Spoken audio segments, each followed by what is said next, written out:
falava, eu tava apurando uma informação aqui que é muito importante, que tem tudo a ver o Flamengo nessa briga aí pela Taça do Mundial e também da Copa do Mundo de Clubes e também para a sequência de Campeonato Brasileiro, Libertadores, Copa do Brasil, que é a assinatura de contrato de Jorginho, volante do Arsenal. A gente já sabe que essa negociação ela já dura meses, faz muito tempo que o Flamengo monitora o Jorginho, mas pela minha apuração é o seguinte, já foi feita a assinatura de um pré-contrato, um compromisso de 3 anos de Jorginho com o Flamengo.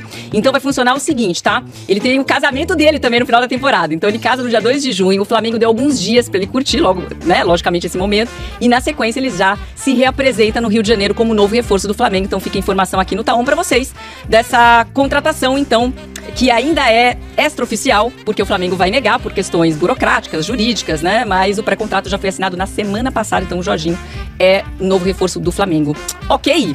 É isso, nação rubro-negra, conforme vocês puderam ver, Jorginho assina um pré-contrato e será jogador do Flamengo. Finalmente essa novela terminou e eu procurei saber quanto que ele vai receber de salário. Já já eu falo pra vocês o salário astronômico que o Jorginho receberá, né? Jogador top, merece também um salário top. Falando sobre contratações, o Flamengo tá tentando a contratação do João Félix, né? Que apesar do salário astronômico, o Flamengo enxerga que o empréstimo é viável. Mas será que o jogador baixará os seus vencimentos, né? Tanto quanto o Flamengo pode pagar? Porque o jogador recebe mais de 10 milhões de reais e o Flamengo ainda tem a concorrência do Benfica, o time que criou, né? O jogador é cria do Benfica lá de Portugal. Em relação a Flamengo versus Central Córdoba, o Central Córdoba já mandou um comunicado aos seus torcedores pedindo algumas coisas, entre elas que não tenha ato discriminatório durante a partida. E em relação ao Paquetá, tomou um cartão amarelo, chorou pra caramba, isso com certeza é por causa do veredito que chegará em breve, se ele será punido, será banido do futebol ou se ele será inocentado e prosseguirá a sua vida normalmente. Essas e outras vocês encontram agora na Flageral TV e, por favor, deixe seu like, se inscreva no canal e vamos para as notícias, que é o que interessa. Isso aqui é Flamengo! E vamos lá, rapaziada, falar sobre o mercado da bola, a situação de 2 jogadores. Um é o Jorginho, finalmente a novela terminou a princípio, e outro é o João Félix. Vamos começar falando sobre o atacante português, João Félix. Segundo o jornalista inglês Ben Jacob, ele que faz a cobertura ali dos times do velho continente, o Flamengo, sim, está no páreo para tentar a contratação do João Félix, né? Já sabe que o Chelsea não renovará o empréstimo com o Milan também não quer essa renovação de empréstimo, e existem 2 situações para o jogador, 2 clubes que querem a contratação dele, principalmente para o Mundial de Clubes. Um é o Mengão, né? O Vene Casagrande trouxe essa informação há alguns dias atrás, e outra é o Benfica, né? Benfica que também está no Mundial de Clubes. Galera, vamos prestar atenção em relação ao salário do jogador. O João Félix, ele recebe por mês mais de 10 milhões de reais. E lógico, para vir para o Flamengo, ele teria que reduzir drasticamente os valores do vencimento. O Chelsea não se importa de negociar o jogador, de emprestar o jogador com um valor de passe fixado, né? Com uma venda ali pré-fixada. Só que o que me deixa encucado é se o jogador realmente irá reduzir drasticamente, em 80%, o valor do salário dele. Acho isso meio difícil, até porque o jogador não é brasileiro, não tem nacionalidade brasileira. Geralmente, o jogador, para fazer algo do tipo, ele vai para o clube de coração ou ele volta para o país de origem, que não é o caso do João Félix. Nem é rubro-negro de coração e nem é brasileiro. Então, por isso, eu acho difícil demais a contratação do João Félix. Mas, lógico, se a gente conseguir, será muito bem-vindo, né? Será um grande reforço para além do Mundial. Não só para o Mundial, como para o Campeonato Brasileiro, para a Libertadores da América. Então, será uma contratação super interessante caso a gente consiga. Mas será que o jogador realmente vai reduzir o salário de quase 11 milhões de reais para 2 milhões, que é mais ou menos o teto do que o Flamengo paga? Fica esse questionamento, tá? Então é isso, concorrência do Benfica e o Chelsea disposto a emprestar o jogador sim para o Flamengo, para o Benfica, para quem quiser pagar o salário dele e entrar em acordo com a staff do atleta. Em relação ao Jorginho, segundo a jornalista Joana de Assis, o jogador já assinou um pré-contrato com o Flamengo e irá chegar no rubro-negro após o seu casamento, né? Dia 2 de junho o jogador casa, segundo a jornalista, o Flamengo dará alguns dias aí para ele curtir a lua de mel e depois ele vem para o Flamengo e aí começa a sua jornada de 3 anos de contrato. Tem muita gente curiosa sobre o salário dele, eu estava apurando em relação a quanto que o jogador vai receber, já já eu falo para vocês.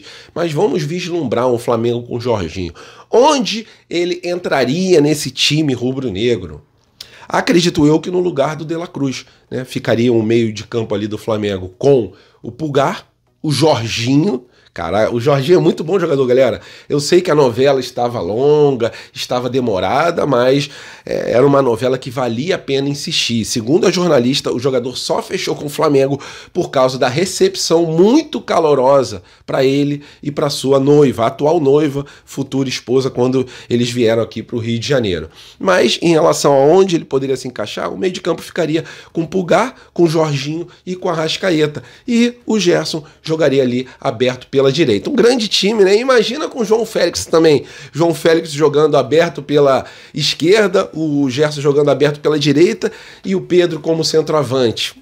Pô, um time que não fica devendo para nenhum clube europeu, né? Somente os tops, mas a maioria dos clubes europeus, o Flamengo com esse time bateria realmente de frente. E para quem se pergunta em relação ao salário do Jorginho, o que chegou para mim de informação que o salário dele girará em torno de 2 milhões de reais, isso já com as luvas, ok? Flamengo não pagará para contratar o jogador, mas esse valor de multa simbólico, que se chama luvas, né, ficará diluído no salário do atleta. Então, ficará por em torno de 2 milhões de reais. Vocês acham muito, acham pouco em relação ao salário? Para mim tá justo pela grandeza do jogador. 3 anos de contrato e um salário realmente astronômico. Top ali em relação aos jogadores do Flamengo. E o Mundial é logo ali. A taça estava exposta lá na Gávea. O BAP ele falou sobre esse Mundial, falou que é importantíssimo um campeonato com o formato de Copa do Mundo, que mudará realmente o patamar dos jogadores, porque tem jogadores que só são conhecidos em relação à Copa do Mundo quando jogam pelas suas seleções, né? E o mundo inteiro conhece por causa da Copa do Mundo. E segundo o BAP, em relação a esse Mundial, vários jogadores que não são conhecidos do público mundial ficarão sim conhecidos, porque o mundo inteiro estará ligado nesse Mundial que será jogado lá nos Estados Unidos. Então é isso, qualquer atualização a gente traz para vocês sobre o mercado da bola.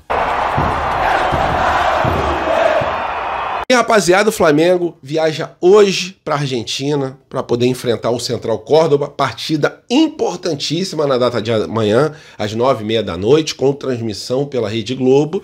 E é aquilo, né, galera? Não podemos dar mole. Já demos mole no Maracanã e agora jogando lá na Argentina, precisamos 2, 3 pontos, ok? Eu não estou visando nenhum empate. Já que a gente vacilou no Maracanã, a gente precisa recuperar os pontos perdidos.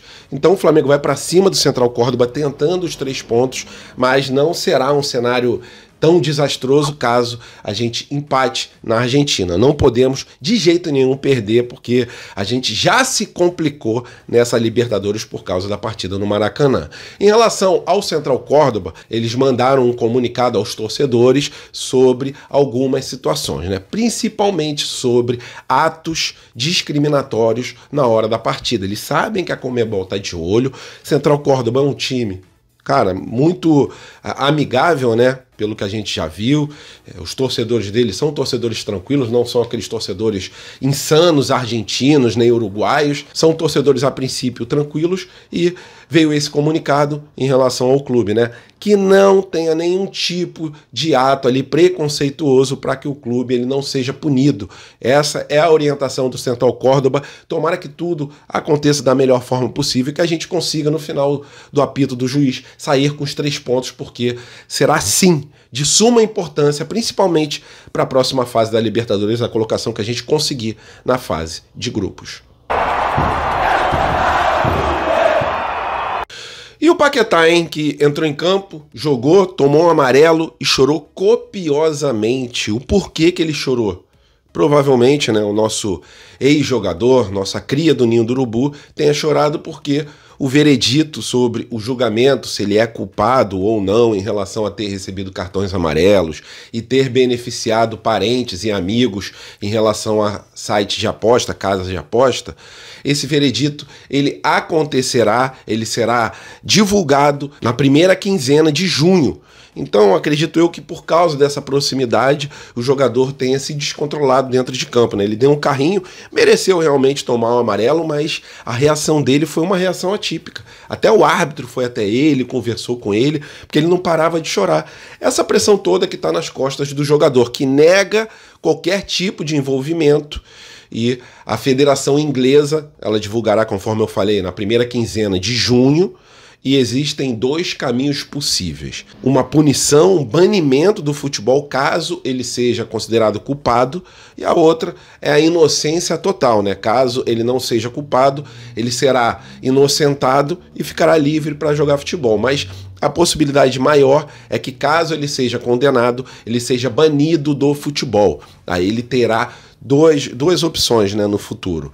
Entrar na segunda instância lá na Federação Inglesa pedindo vistas do processo, pedindo para que seja reaberto, que seja julgado novamente, e a outra é ir no CAS, na Corte Arbitral do Esporte, lá na Suíça. E isso é em último caso, mas existe sim essa grande possibilidade do jogador ser banido do futebol por causa dessa suposta manipulação em jogos da Premier League. É isso, queria saber a opinião de vocês, se vocês acreditam na inocência do jogador, conforme ele falou, se vocês acham que ele será condenado e será culpado e banido do futebol. Sua opinião é muito importante, coloca ela aqui embaixo do vídeo, apenas uma curtinha para a gente falar sobre o nosso ex-jogador, a nossa eterna cria do Ninho do Urubu. Valeu, nação rubro-negra, estamos juntos, fiquem com Deus, até a próxima e saudações.